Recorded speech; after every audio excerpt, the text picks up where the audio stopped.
우리는 지금 계속해서 하나님 나라 백성들이 어떤 법을 지키면서 이 땅 가운데 살아가야 하는지에 대해서 말씀을 지금 계속 나누고 있죠.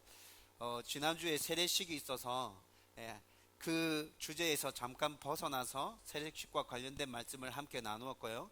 오늘은 다시 하나님 나라 백성이 이 땅 가운데 살아가면서 어떤 법을 지켜야 되는지 함께 말씀을 나누겠습니다.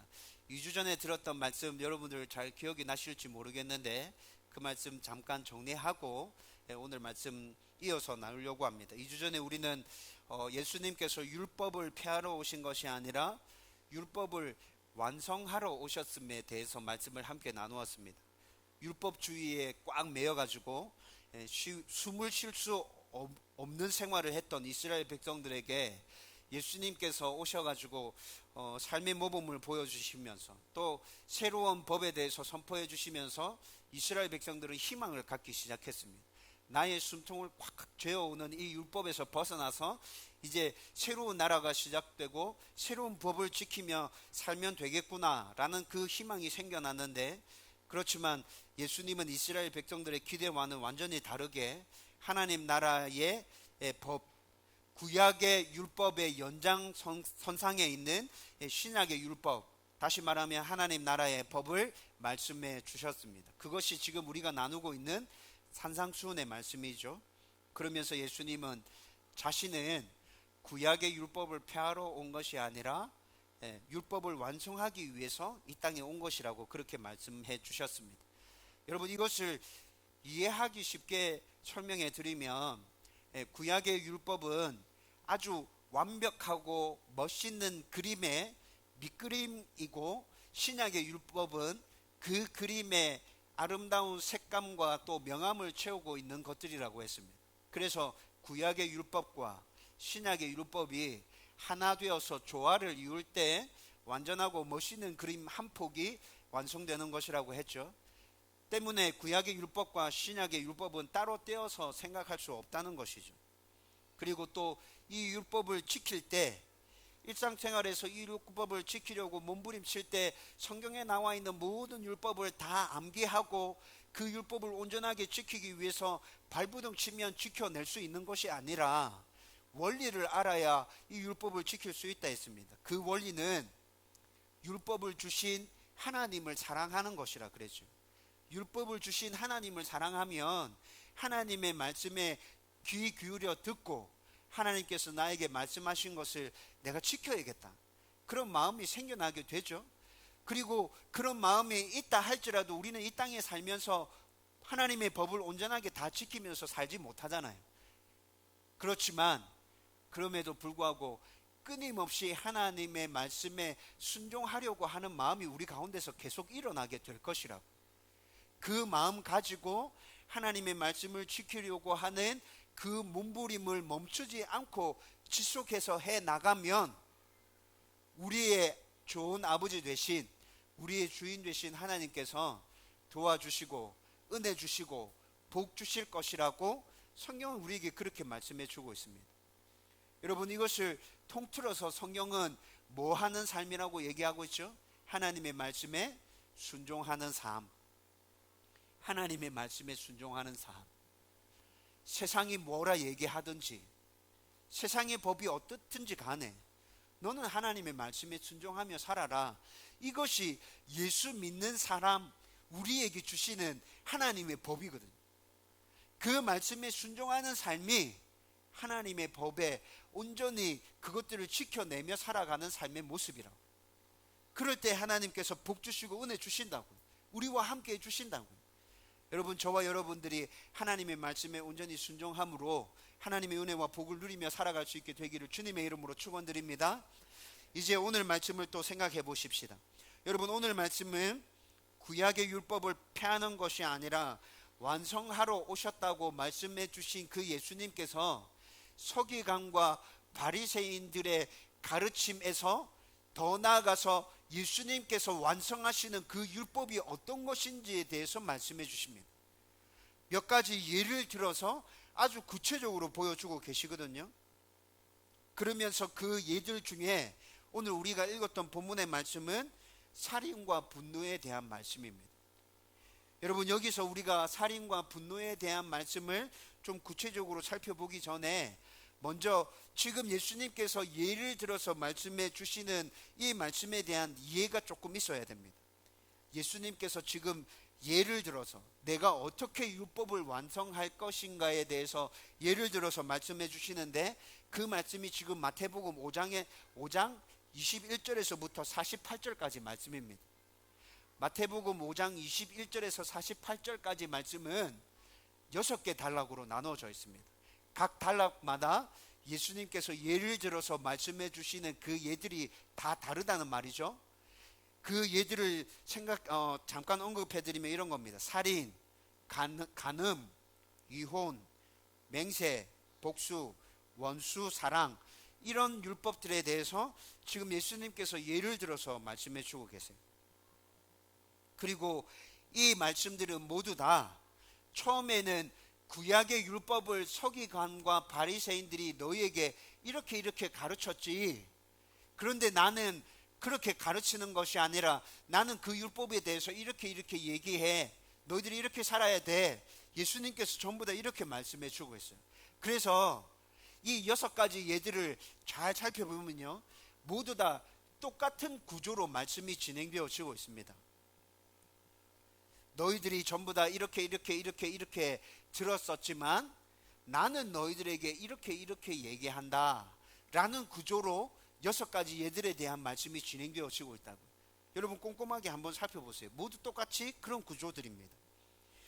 그런데 이 율법들을 주의 깊게 들여다보지 않으면 서기관과 바리새인들이 가르쳐 주었던 구약의 율법이 신약의 율법과 비교해서 불완전한 율법이구나, 그래서 예수님께서 너희들이 구약의 율법에 대해서 서기관과 바리새인들에게 이렇게 들었고 이렇게 배웠지만 나는 그게 아니라 이렇게 얘기한다, 예수님께서 그래서 그렇게 얘기해 주시는 거구나, 이렇게 오해할 수 있다고요. 여러분, 그렇지만 구약의 율법이 불완전했던 것이 아닙니다. 뭐가 불완전했던 겁니까? 구약의 율법이 불완전했던 것이 아니라 서기관과 바리새인들의 가르침이 불완전했던 것입니다. 구약의 율법은 온전했어요. 하나님의 법이 맞았어요. 우리는 그 율법을 온전하게 지키면서 살면 됐었어요. 그런데 서기관과 바리새인들이 그 율법을 이상하게 가르쳐 줌으로 인해서 그 율법에 뭔가 문제가 있는 것처럼, 온전하지 않은 것처럼 그렇게 돼버린 거죠.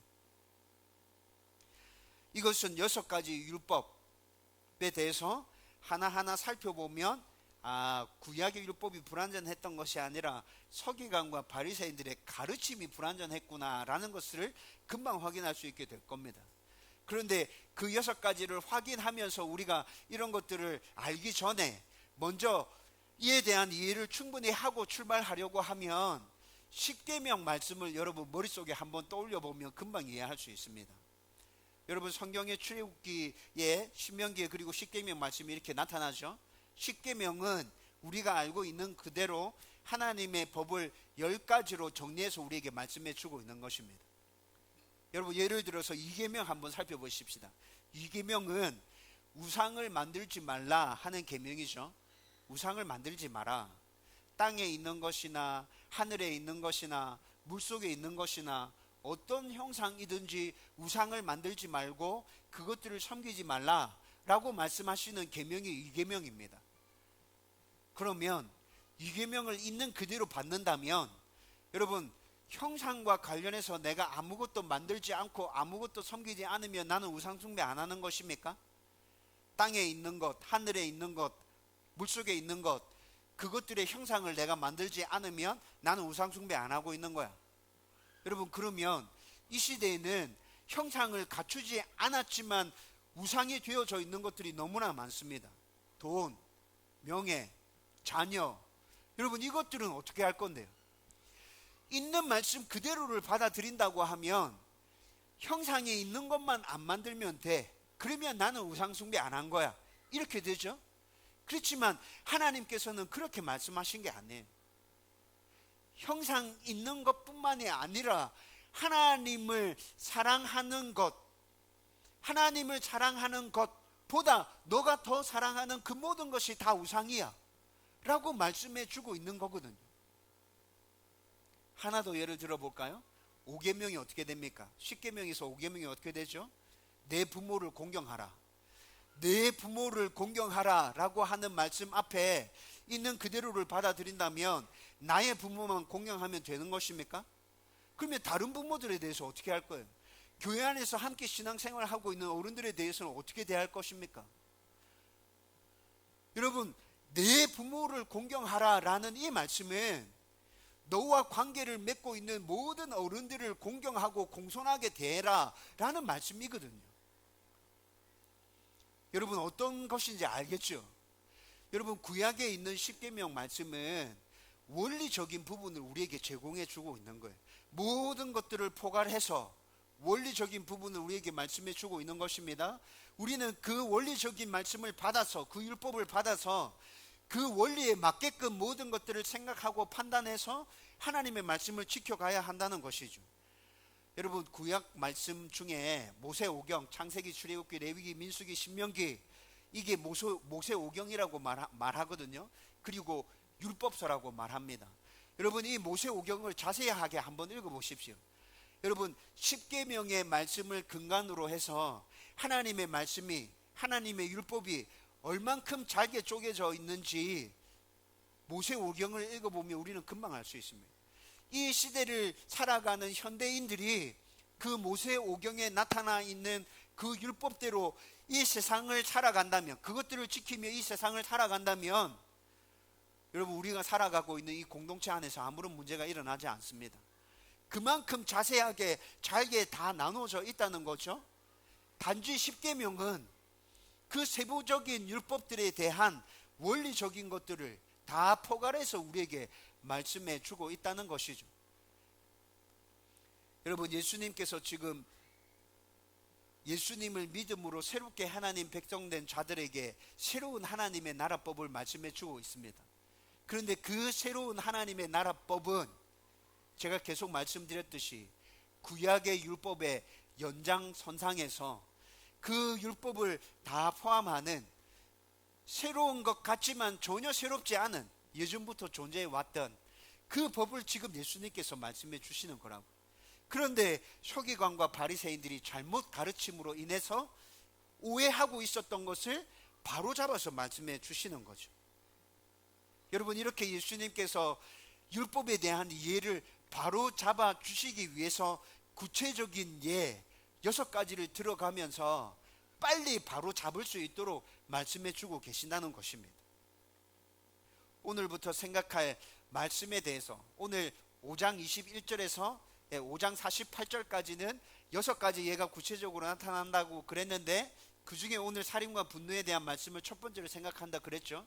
그래서 오늘 그 구체적인 예들 중에 첫 번째 말씀을 시작하면서 이 말씀이 전체적으로 이런 흐름으로 흘러가고 있구나 라는 이해를 이 정도로 해놓고 이제 오늘 분노와 살인에 대한 말씀을 한번 생각해 보십시다. 여러분, 오늘 본문에서 서기관과 바리새인들은 살인에 대해서 어떻게 가르치고 있습니까? 21절 말씀을 우리 같이 한번 읽어보십시다. 21절 말씀 같이 다 읽습니다. 시작. 옛 사람에게 말한 바 살인하지 말라. 누구든지 살인하면 심판을 받게 되리라 하였다는 것을 너희가 들었으나. 아멘. 옛 사람에게 말한 바, 이렇게 말씀하고 있죠.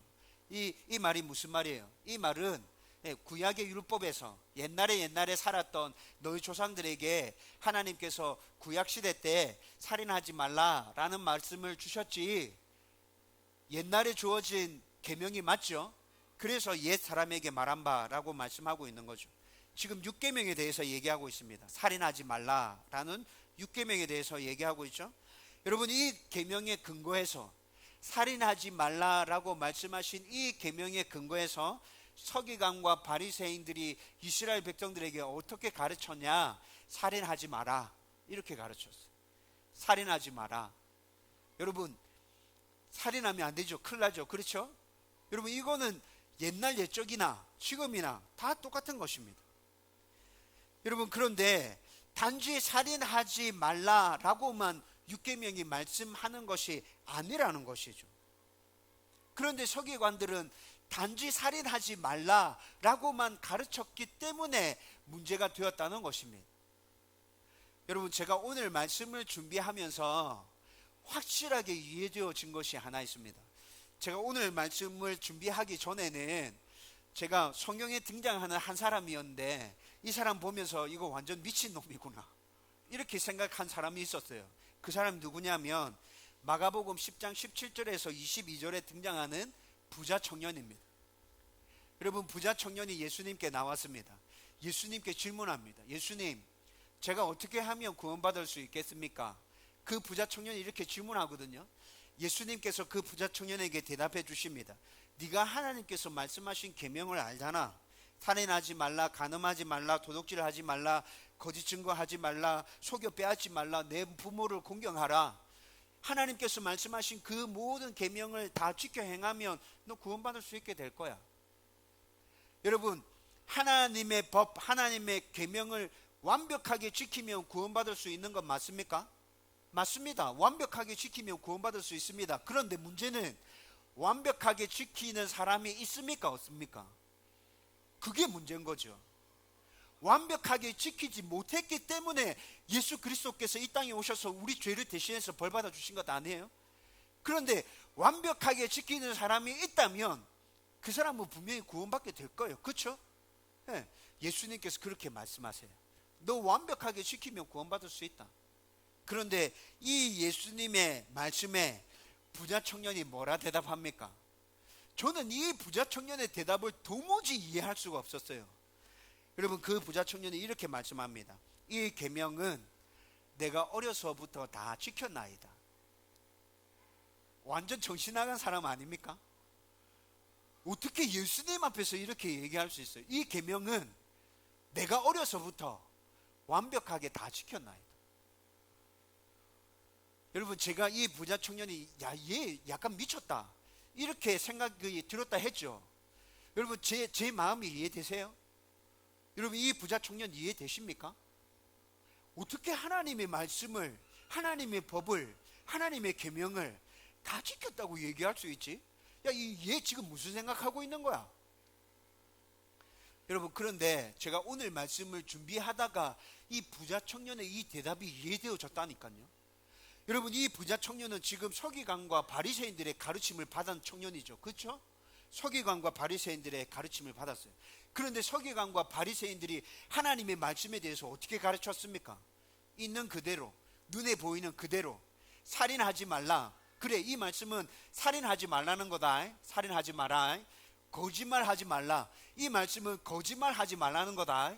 거짓말하지 마라. 여러분, 서기관과 바리새인들은 눈에 보이는 있는 그대로 그냥 그것만을 가르쳤어요. 여러분, 지금 이 부자 청년은 예수님 앞에서 뭐에 대해서 얘기하고 있는 겁니까? 서기관과 바리새인들이 나에게 이런 가르침을 주었고 나는 그 가르침대로 살인하지 않았어요. 나는 진짜 거짓말하지 않았어요. 나는 내 부모님께 순종하고 늘 효도하면서 그렇게 지냈어요. 내 이웃을 정말 사랑했어요. 나는 계명을 다 지켰어요. 여러분, 서기관과 바리새인의 가르침대로라면 이 부자 청년은 하나님의 말씀을 지킨 겁니까? 안 지킨 겁니까? 지켰다고 말할 수 있겠죠. 그렇죠? 지켰다고 말할 수 있어요.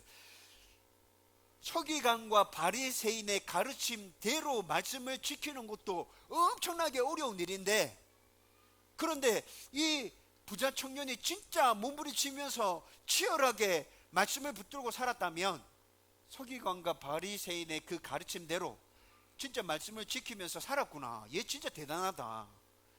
이해가 되죠? 여러분, 사과했습니다. 제가 얘한테. 야, 미안하다. 내가 진짜 내 이때까지 오해하고 있었다, 너를. 그런데 서기관과 바리새인의 가르침을 받아서 그 가르침에 충실하게 너가 하나님의 말씀에 순종했다면 너 진짜 멋지고 대단한 친구구나. 나보다 훨씬 낫다. 여러분, 이 청년 그렇게 이해가 되는 것이죠. 그러나 여러분, 10계명의 6계명 살인하지 말라라고 말씀하시는 그 하나님의 율법은 단지 살인만을 말씀하고 있는 것이 아니라 더 포괄적이며 엄청난 것들을 말씀하고 있는 것입니다. 여러분, 이에 대해서 예수님께서 정확하게 말씀해 주십니다. 서기관과 바리새인들은 너희에게 율법과 관련해서 이렇게 가르쳤지. 그런데 얘들아, 나는 너희들에게 그렇게 안 가르치고 이렇게 말해 줄 거야. 너희들이 이렇게 해야 돼 라고 지금 예수님께서 말씀하고 있는 거죠. 여러분, 22절 말씀 예수님의 가르침입니다. 같이 한번 읽어보십시다. 다 같이 읽습니다. 시작. 나는 너희에게 이르노니 형제에게 노하는 자마다 심판을 받게 되고 형제를 대하여 나가라 하는 자는 공회에 잡혀가게 되고 미련한 놈이라 하는 자는 지옥불에 들어가게 되리라. 아멘. 여러분, 우리가 방금 읽은 말씀은 엄청난 말씀입니다. 서기관과 바리새인은 율법, 살인하지 말라라는 이 말씀에 대해서 그냥 살인에 대해서만 그냥 그렇게 가르쳤지만, 예수님께서는 눈에 보이는 살인뿐만이 아니라 더 은밀하게 마음에서 일어나는 모든 분노까지 다 포함해서 말씀하고 계십니다. 여러분, 22절 말씀에 뭐라 얘기하고 있어요? 형제에게 분노하고 형제에게 욕하고 형제에게 모욕을 준 자는 이미 살인한 자다라는 말씀입니다. 여러분, 우리가 방금 읽었던 말씀 중에 라가라는 말이 있었습니다. 라가라 하는 자는 이라는 말씀이 있죠. 이 라가라는 말은 헬라어입니다. 헬라어 라가. 여러분, 혹시 이스라엘에 여행할 일이 있다면 라가이라면 큰일 납니다. 욕입니다. 욕. 바보, 멍청이라는 뜻을 가지고 있는 욕이거든요. 여러분, 이스라엘 나라 사람들은 히브리어를 쓰는데요, 영어랑 히브리어를 써요. 그런데 이거 헬라어 라가라 그랬죠. 헬라어도 좀 알아들어요. 그래서 헬라어로 얘기하면 못 알아들을 거라 생각하고 라가 이렇게 하면 완전 큰일 나는 거죠.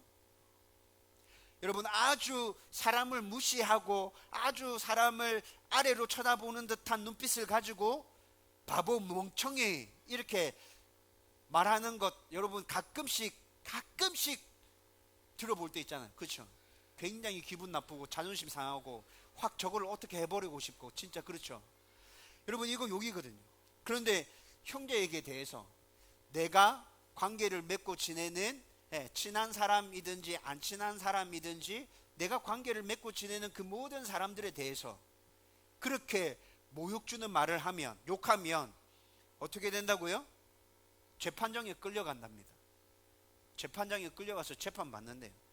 여러분, 그리고 또 아주 조롱하는 눈빛으로 멍청이라고 그렇게 조롱하는 사람은, 형제를 그렇게 모욕 주는 사람은 산헤드린 공회로 끌려가게 된답니다. 산헤드린 공회는 이 당시에 역시나 재판하는 곳이었습니다. 재판하는 곳으로 끌려가게 된다는 거죠. 그리고 또 형제에게 형제를 모욕 주는 사람에게 이렇게 형제에게 미련한 놈이라고 하는 자는 지옥불에 던져지게 된다고 그렇게 말씀해 주고 있어요.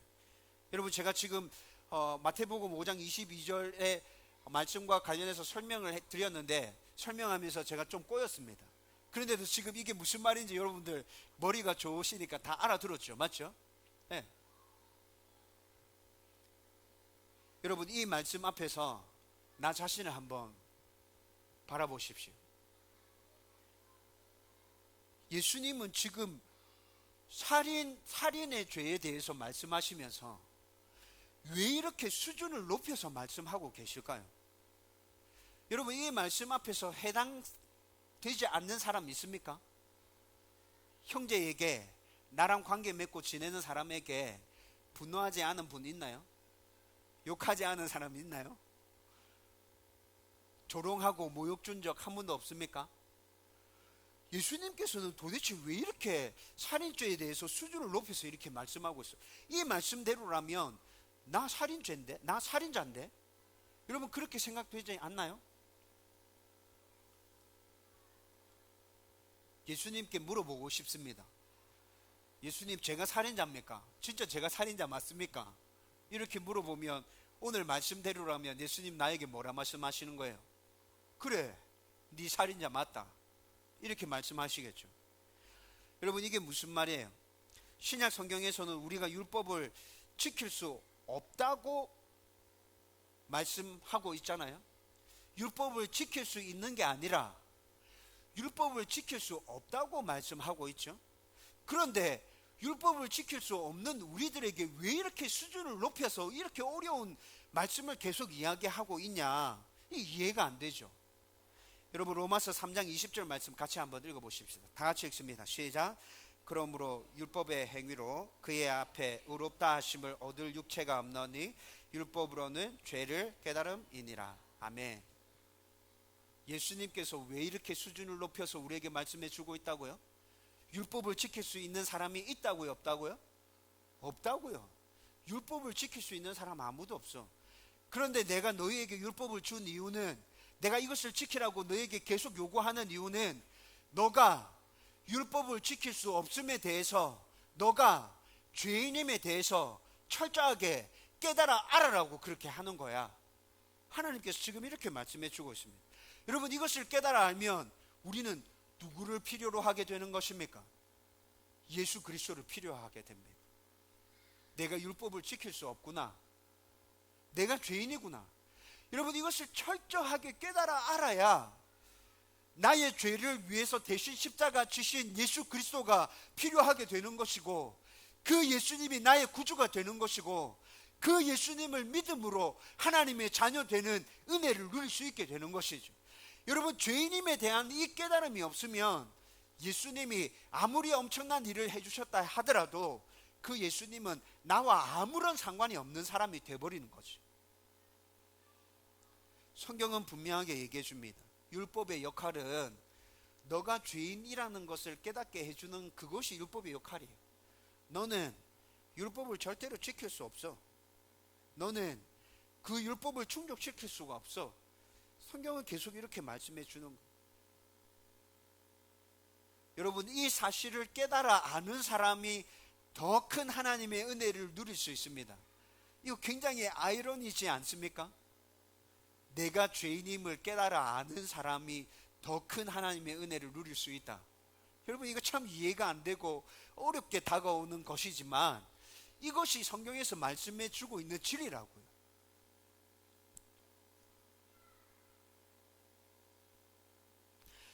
여러분, 그리고 또 율법을 완성하시는 예수님께서 첫 번째 예를 들어서 말씀하시면서 분노에 대해서 말씀해 주고 있죠. 예, 형제에 대해서 분노한 자는 살인했다. 너 벌써 살인했어 라고 말씀하시면서 살인에 대해서만 가르쳤던 서기관과 바리새인들과는 다르게 지금 우리의 분노에 대해서 지금 예수님께서는 다루고 있는 거라고요. 그런데 첫 번째 예가 지금 분노와 관련된 것이다 라는 데 있어서 이게 뭔가 의미를 담고 있다는 생각이 조금 듭니다. 여러분, 오늘 말씀에서는 분명히 분노한 것이면 살인했다고 말씀하고 있습니다. 왜 이렇게 말씀하고 있을까요?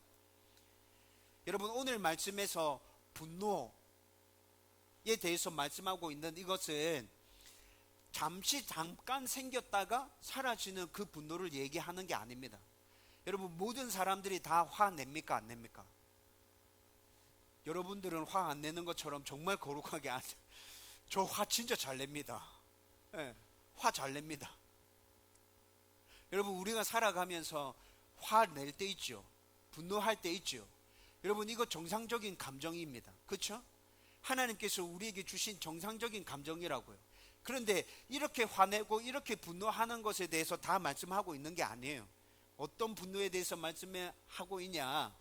화가 났어요. 분노가 치밀어 올랐어요. 그런데 그 화가, 그 분노가 사그라들지 않고 계속 내 마음에 있습니다. 그래서 나를 화나게 만들었던, 나를 분노하게 만들었던 그 사람에 대해서 계속 미워하는 감정이 있고 그 사람을 계속 싫어하는 마음이 내 안에 계속 남아있는 거예요. 여러분, 이 분노에 대해서 지금 말씀하고 있는 것이에요.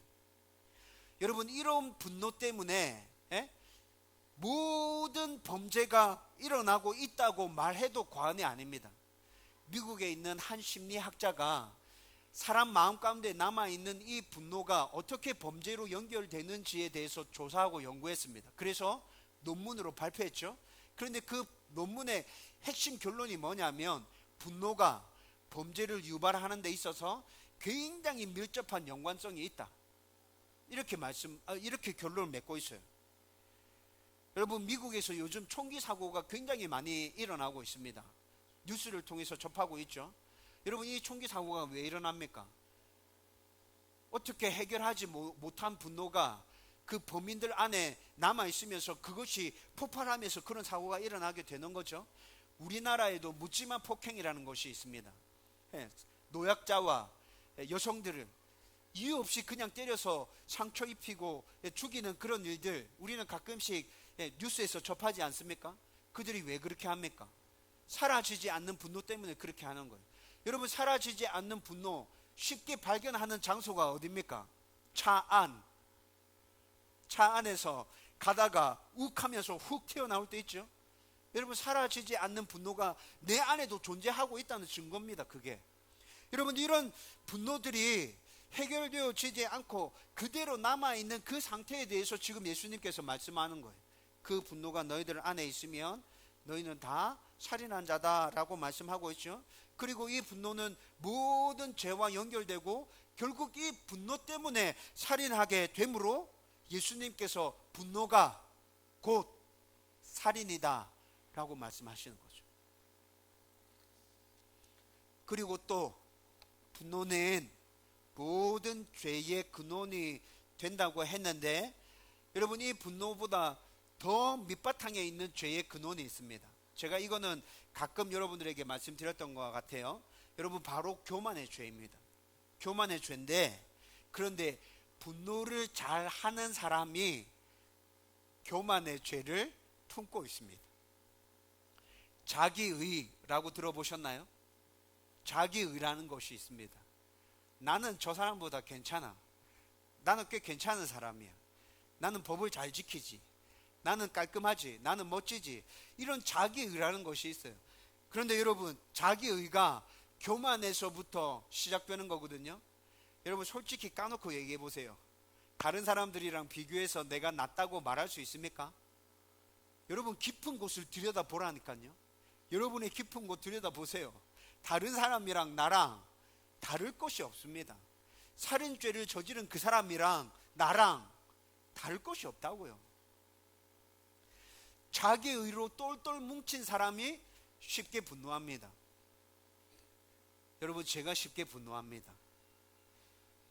무슨 말입니까? 교만하다는 말이죠. 자기의로 뭉쳐져 있다는 말이죠. 여러분, 몇 년 전에 제가 저의 모습을 보았습니다. 그래서 매일 아침에 묵상하면서 무엇에 대해서 치열하게 붙들고 씨름하고 있다 그랬죠? 온유, 겸손. 매일 아침에 말씀 묵상할 때 온유와 겸손을 붙들고 치열하게 몸부림치고 있다고 말씀드리지 않았나요? 내 안에 자기의, 내 안에 분노, 내 안에 교만, 이런 것이 있다는 것을 제가 너무 잘 알기 때문에. 여러분, 그런데 쉽게 변화되지 않는 저의 모습을 봅니다. 자기의가 쉽게 사라지지 않고 분노가 쉽게 사라지지 않는 저의 모습을 보고 있다고. 그럼에도 불구하고 몇 년째 계속 치열하게 몸부림치면서 씨름하고 있습니다. 여러분, 오늘 아침에 큐티 할 때 또 큐티책에 적었습니다. 온유, 겸손, 사랑, 배려, 이해, 섬김. 하나님, 이런 거 내 안에 있었으면 좋겠어요. 예수님, 이런 모습으로 내가 예수님 닮아가면 좋겠어요. 여러분, 오늘 아침에도 그거 적었다고요. 자기의라는 이 교만은 나의 영혼과 나의 육체를 죽입니다. 교만이 죄고, 교만은 하나님께서 대적하시는 죄라고 성경에서 분명하게 얘기해 주고 있거든요. 그래서 분노를 예수님께서는 살인과 연결지어서 지금 말씀하고 있는 거예요. 너 안에 있는 자기의 때문에 너가 계속 분노하고 있냐? 그 분노가 너를 죽이는 거야. 너의 영혼을 죽이는 거야. 너 살인자야. 예수님께서 지금 이렇게 말씀하고 계시는 거죠. 그렇다면 이제 마지막으로, 여러분, 이런 분노가 내 안에 있다면 이거 어떻게 해결해야 합니까? 여러분, 오늘 분노를 해결하는 방안이 23절에서 26절까지 말씀에 나타나고 있습니다. 간단하게 말씀을 정리해서 말씀드리면, 생각날 때마다 미루지 말고 적극적으로 사과하고 용서를 구하라 라는 것입니다. 여러분 23절 말씀에 보면 23절 24절 이 말씀 쭉 읽어보면 제단에 예물을 드리다가 라고 말씀하고 있거든요. 제단에 예물을 드린다는 말은 무슨 말이냐면 지금으로 치면 예배를 드리다가 라는 말입니다. 예배를 드리다가 내가 형제와 다투었던 것이 갑자기 생각났어요. 형제에게 나쁜 말 욕했던 것이 갑자기 생각났습니다. 형제를 모욕 줬던 것이 갑자기 생각났습니다. 그러면 어떻게 하라고요? 예배 드리는 것 중단하고 빨리 가서 사과하고 용서를 구하고 해결하고 다시 와서 예배를 드려. 그런 말씀이죠. 여러분 이 말씀과 관련해서 목사님들이 굉장히 많이 이런 설교를 했습니다. 형제와 껄끄러운 관계에 있는 사람이 예배 드리는 그 예배를 하나님께서 받지 않으신다고. 그런데 여러분 이 말씀이 일리가 있는 말씀이라고 저 생각합니다. 그렇지만 오늘 말씀의 핵심 포커스는 그 예배를 받지 않으신다 이게 아니라 빨리 가서 그 문제를 해결해 라는 것이 핵심 포커스입니다. 여러분 이해되시죠? 형제와 껄끄러운 관계에 있다면 여러분 빨리 찾아가서 사과하십시오. 미안하다고 말씀하십시오. 여러분 이후에 계속해서 말씀을 읽어보면 재판정에서 재판을 받습니다. 어떤 문제 때문에 지금 다른 사람이랑 재판을 받는데 그 재판 받을 때 재판정에 갈 때까지 기다리지 말고 재판 받지 않고도 해결할 수 있는 방법이 있다면 빨리 해결해. 이게 무슨 말이에요? 너가 사과해야 될 거면 빨리 사과하고 용서를 구하고 또 그 사람을 용서해 줘야 될 거면 쿨하게 용서해 줘. 왜 꽁하니 그렇게 있어? 그러고 재판정에 가지 말고 그냥 그렇게 해결해 라는 말씀이죠. 미루지 말고 빨리 해결하라 라는 말씀입니다. 여러분 이 말씀의 적용이 이렇게 주어지다 보니까 어떤 성도가 이 설교를 듣고 난 다음에 자기 마음 가운데 어떤 사람에 대해서 늘 분노와 치밀어 오르는 화를 마음에 품고 있었는데 해결해야겠구나 생각하고 그 성도를 찾아가서 내가 이런 마음이 있었다. 진짜 미안하다. 잘못했다. 이렇게 용서를 구하고 사과를 했답니다. 그런데 상대편의 그 성도는 이 사람이 나한테 그런 마음을 품고 있는지조차 전혀 모르고 있는 상황에서 그런 이야기를 들은 거죠. 그런데 그렇게 사과하고 난 이후에 더 관계가 꼬여졌대요. 여러분 이건 지혜로운 방법이 아니죠. 그렇죠? 여러분 크게 부딪힌 적이 없어요. 크게 부딪힌 적이 없는데 그냥 단지 내가 저 사람이 꼴보기 싫고 저 사람이 막 미워지고 싫어지고 저 사람은 보면 분노가 치밀어 오는 사람들이 없어야 되는데 있습니다. 그렇죠? 또 대답 안 한다. 저만 그런 것 같이. 오늘 설교하기 진짜 힘듭니다. 여러분들은 분노 안 한 것 같고 여러분들은 그런 마음 전혀 없는 것 같고 목사만 그런 것 같고 다운교회 목사는 정말 형편 없는 것 같고. 여러분 제가 진짜 솔직하게 말씀드리는데 우리 성도들 중에 그런 사람은 아무도 없습니다. 그런데 제가 관계 맺고 지내는 사람들 중에 그런 사람이 있습니다. 정말 있습니다. 그냥 보는 것만으로도 화가 나는 사람도 있습니다. 특히나 목사님들에 대해서 그런 마음 품고 있는 사람 되게 많습니다. 죄송합니다. 여러분들의 목사가 이렇습니다. 긍휼한 마음을 가지고 저를 위해서 기도해 주십시오. 여러분 그렇게 혼자만 품고 있는 마음이라면 여러분 하나님 앞에서 회개하십시오. 하나님 내 안에 이런 마음이 있습니다. 하나님 용서해 주세요. 하나님 정말 저 사람을 볼 때마다 계속 마음이 불편해져요. 제가 왜 이럴까요? 사랑할 수 있는 마음을 주세요. 이해할 수 있는 마음을 주세요. 품게 해주세요. 여러분 하나님과의 1대1의 관계에서 치열하게 몸부림치면서 이거 해결해야 합니다. 해결되지 않는다면 어떻게 해요? 끝까지 물고 느려져서 몸부림쳐야 합니다. 그런데 상대방과 부딪혀서 분노하고 욕하고 마찰이 빚어진 경우라면 얘기가 달라지죠. 그 사람이 내가 그를 싫어하고 있다는 것 알고 있죠. 그 사람이 내가 그에게 분노하는 마음이 있다는 것 알고 있죠. 여러분 그런 상황 가운데는 어떻게 해요? 오늘 말씀이 뭐라 얘기하는 거예요? 미루지 말고 빨리 찾아가서 미안하다고 얘기해라. 설사 너가 잘못한 것이 없다 하더라도 너가 이미 분노의 마음을 품고 있었다는 것 그 자체는 너가 잘못한 거야. 너가 죄를 짓고 있는 거야. 그러니까 찾아가서 잘못했다고 미안하다고 얘기해. 오늘 주님께서 그렇게 말씀하고 있는 거예요. 여러분, 우리가 그 사람을 찾아가서 미안하다고 사과할 때 하나님께서 우리와 함께 해 주심으로 말미암아 회복되어지는, 관계가 회복되어지는 은혜가 넘쳐나게 될 것입니다. 그 은혜를 누릴 수 있게 되기를 바랍니다. 이제 말씀을 정리하려고 합니다. 여러분, 방금 제가 쭉 말씀드렸는데 상대방이 인지하지 못하는 상황 가운데서 나 혼자만 가지고 있었던 분노와 화라면 하나님에게 얘기하면서 그건 참 풀어내기 쉬울 것 같습니다. 그렇죠? 그건 하나님과 나와의 문제잖아. 목사님, 그건 얼마든지 가능할 것 같아요. 잘 생각해보면 그것도 좀 어려울 것 같긴 한데, 그래도 내 모습을 찬찬히 잘 살펴보면서 내 안에 그런 분노가 있다면 하나님께 회개하고 용서를 구할게요. 여러분, 이건 그나마 좀 쉽죠? 근데 여러분들이 다른 사람들과의 그 관계에서 직접적으로 부딪혀서 분노가 내 마음 가운데 쌓여 있는 것이라면 오늘 주님께서 말씀하십니다. 찾아가서 미안하다 해라. 사과해라. 그게 하나님 나라의 백성이고 그게 그리스도인이다. 여러분, 이거 정말 어렵죠? 진짜 어렵죠?